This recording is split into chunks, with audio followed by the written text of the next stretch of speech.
Alright, you guys, welcome back to my channel. I am so excited to have you here today. Obviously, I am joined by Miss Salem on the bed. Um, Always gotta have a cat in the background.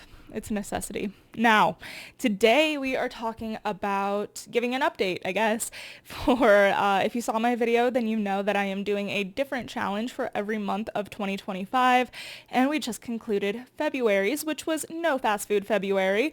So I'm going to talk about how that went, things that I did to succeed at this, and if I feel any different. But before we get into any of that, this is your reminder to subscribe to this channel and give this video a thumbs up if you have not already. I greatly appreciate it. It really does help me out a ton. And if you want to follow me on any other social medias, those will be linked down below as always. And without any further ado, let's dive right in.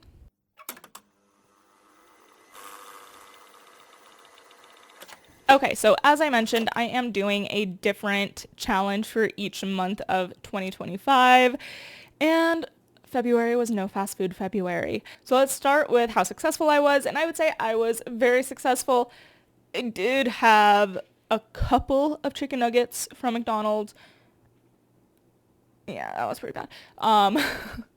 But it was because my mom brought it, and I was starving, and it was just an unfortunate series of events. But that kind of brings me into what my whole mentality was going into this, and it worked, was intentionally meal planning each week, both breakfast, lunch, all three, breakfast, lunch, and dinner, so that I would not find myself so hungry that I would go get fast food. Because one thing about me is I cannot stand being hungry.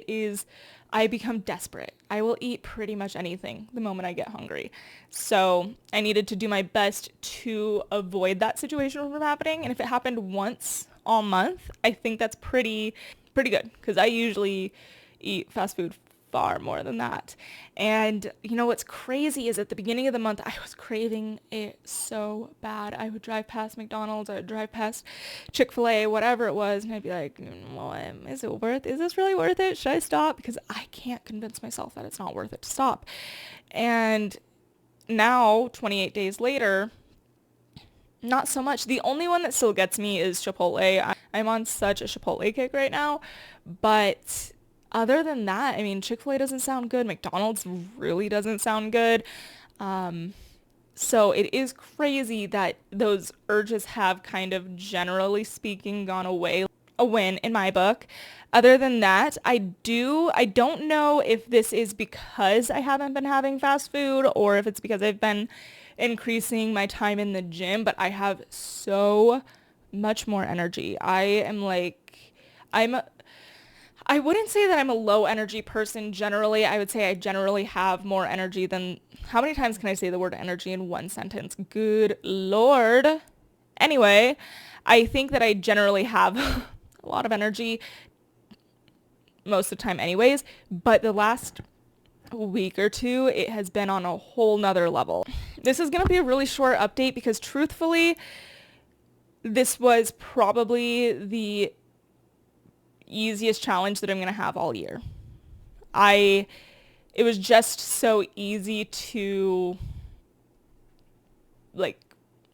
prepare myself to avoid fast food, just making sure that I always have snacks and lunch. I mean, it was more effort, certainly, but it's not, okay, so for example, in March we are doing no buy, which means I cannot purchase anything new, only groceries and if a refill. If I run out of something that I use very regularly, I can refill that. That's gonna be really hard because pretty sure I have a shopping addiction. I like to buy things. Now, that one's going to be super, super difficult. So check back in at the end of March to see how I did. But this one was just, I forgot I was doing it very often. It wasn't unless somebody was like, oh, do you want to go get this? That I'd be like, oh, I can't.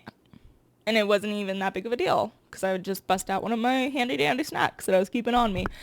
Now I will say, even though it was an easier challenge, I'm still glad that I did it because it's it's one of those things that you build trust with people slowly, and that includes yourself. So setting a goal for yourself that's a bit of a challenge, but is still attainable. This is what I talked about in my video walking through all of the different challenges that I'm going to be doing, is the best way to establish trust in yourself. Because I know for a lot of us, if you're somebody that's watching this video and if you're somebody that's watching this video, then you are probably somebody who has an interest in self-improvement and that sort of thing. And the thing about our type of person is we will say we're going to do something and it's very easy to not follow through with it. And when you don't follow through with it, you are breaking trust with yourself. And then it gets to a point where you no longer trust yourself. You want to do X, Y, or Z, but in the back of your head, you're like, I'll never follow through with it. So having something simple, like not having fast food for 30 days, it was enough of a challenge that I had to be reminding myself, oh, we're not doing that, we're not doing that, we're not doing that. But it wasn't so challenging that I let myself down and I failed. So now I have a whole challenge under my belt to build some momentum and some trust in myself. And so that's kind of my goal through this process, is by the end of the year, have 12 different challenges. I might not succeed all the way in all of them, but I will succeed mostly in most of them. Let's just put it that way. And if you're interested in doing No Buy March with me, make sure that you are following me on other social medias. I will try to update that process on those social medias with like short form content, whatever it may be. If you do follow me on other social medias for this challenge, make sure to leave me a comment saying something like No Buy March, here for No Buy, or, let me know what you're there for. And I will chat with you guys later. Okay, bye.